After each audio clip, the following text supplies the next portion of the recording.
somebody next to you on your left or your right and tell them you are special. You have greatness in your life. You are talented. You are powerful. You are creative. There is nothing that you cannot accomplish. All things are possible in your life. And I can see you in your future doing big and great things. Now give yourself a round of applause. All right.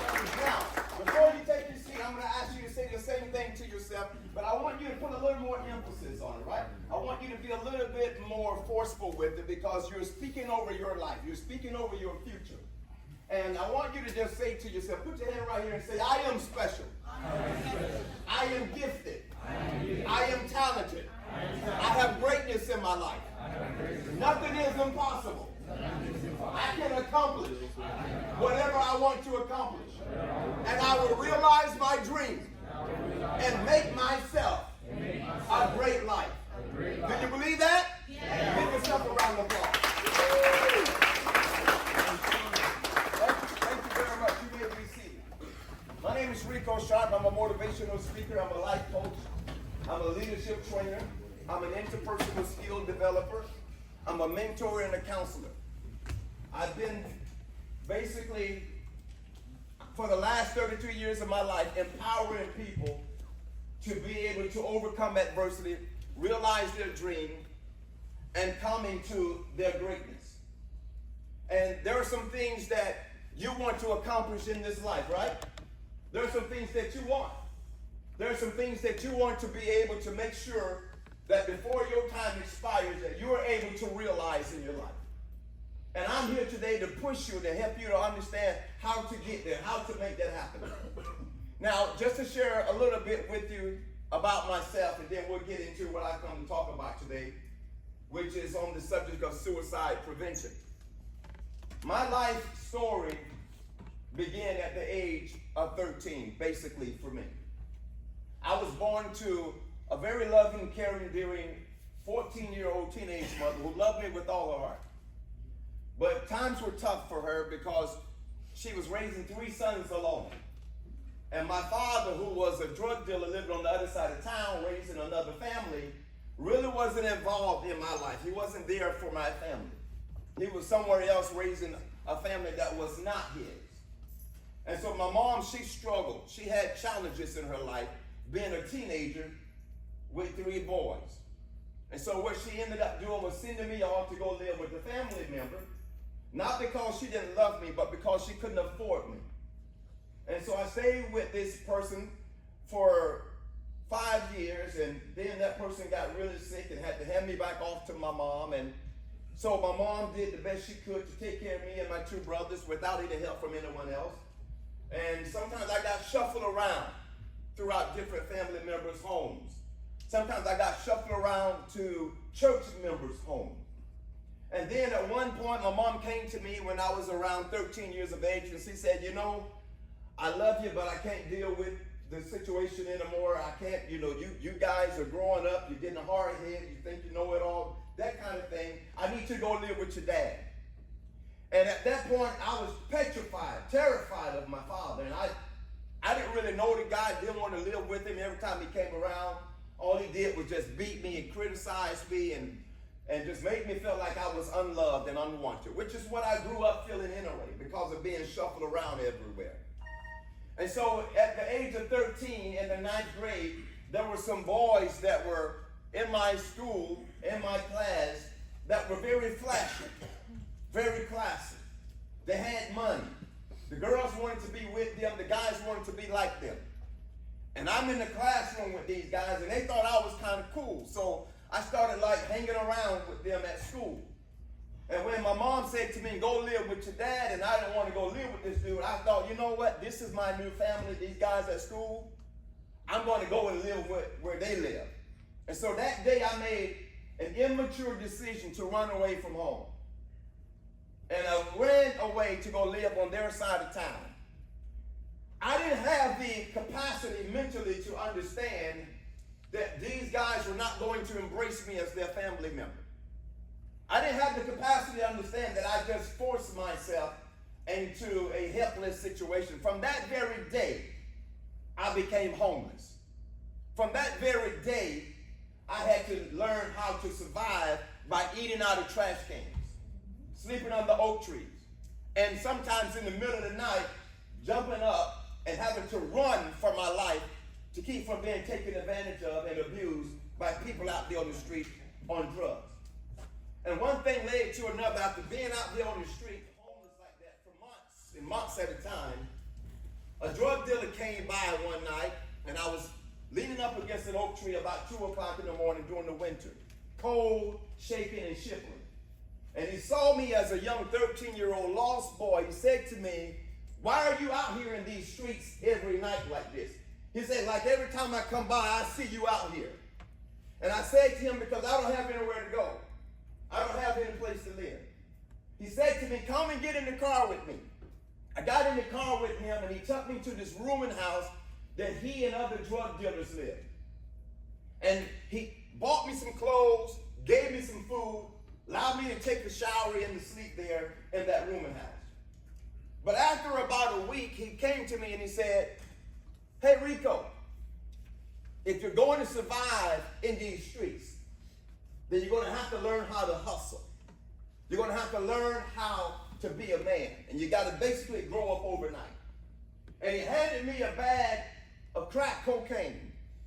And he said to me, "Go out there on the street corner and sell this crack cocaine.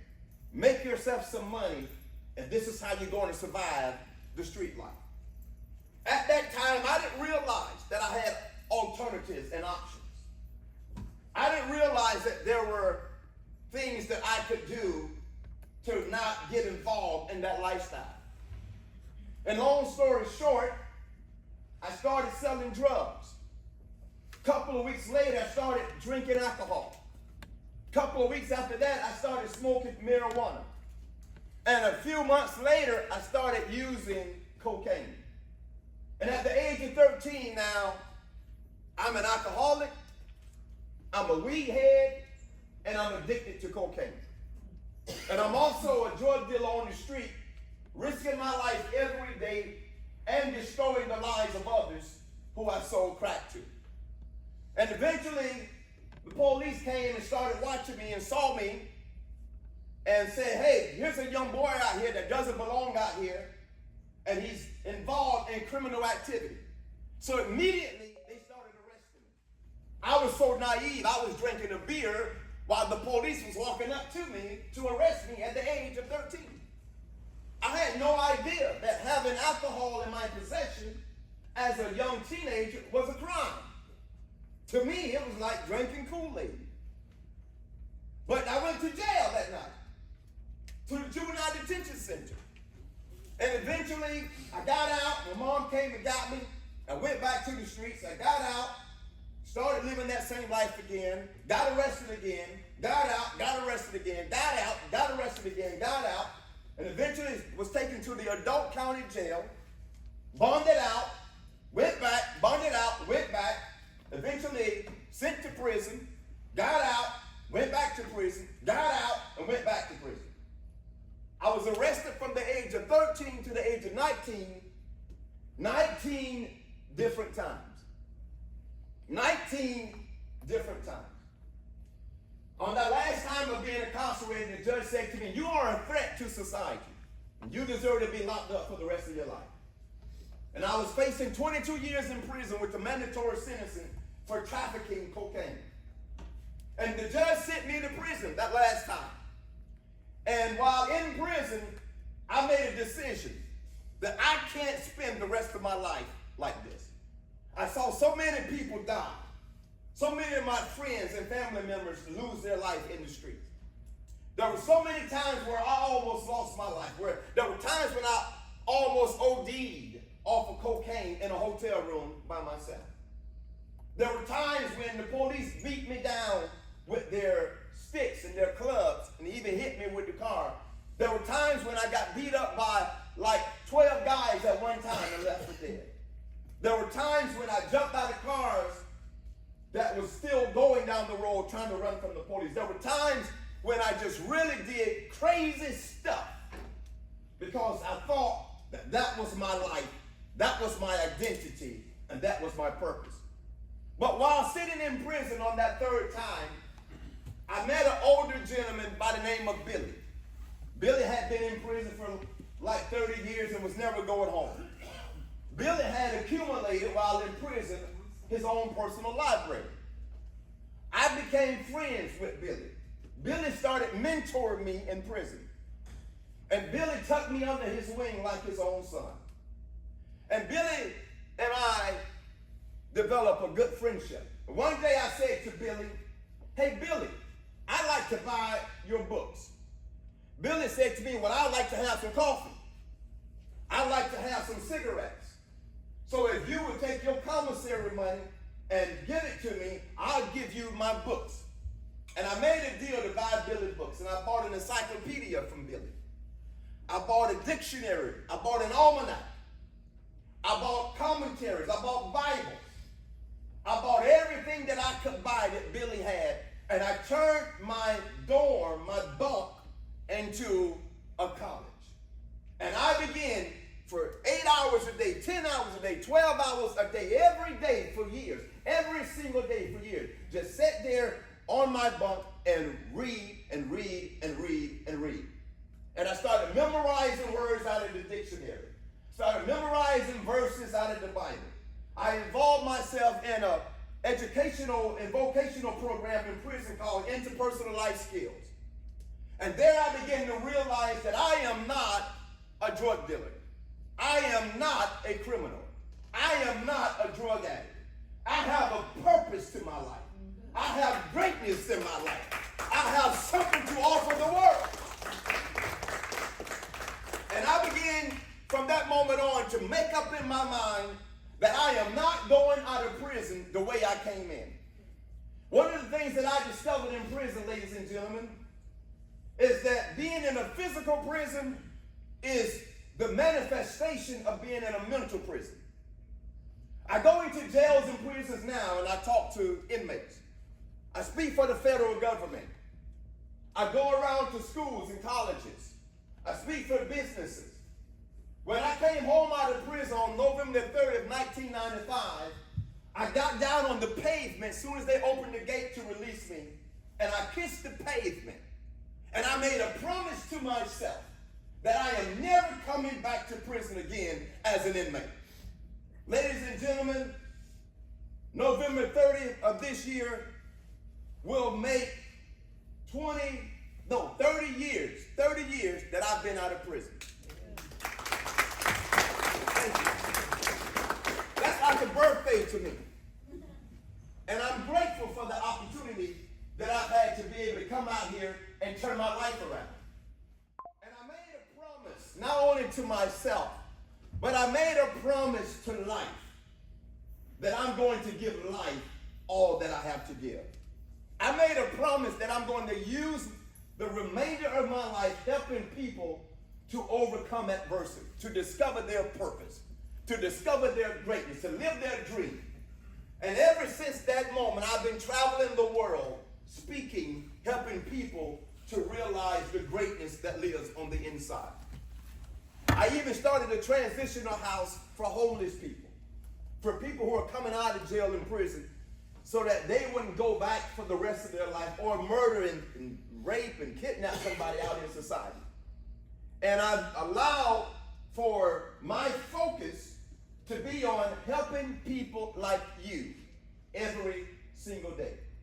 Yesterday in the Daytona Beach area, I spoke twice for a company called RAIO, which are the acronyms for Rising Against All Odds.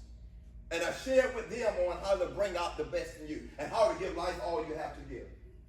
When I leave you today, I'm going to the Pembroke Pines location to speak to them tonight. This is Suicide Prevention Month. And although some of you may not feel like that suicide is a contemplation that you would ever consider, the truth of the matter is mental health illness dwells in the best of us. And one of the things that I found as a counselor, as a mentor to professional athletes like people in the NBA, NFL, and WBO boxers, one of the things that I found with counseling my clients, which are in different states around the country, is that mental health is an illness that is not actually identified until there are problems and issues that dramatically disrupt one's life, even to the point of death or suicide. I have a brother that I love very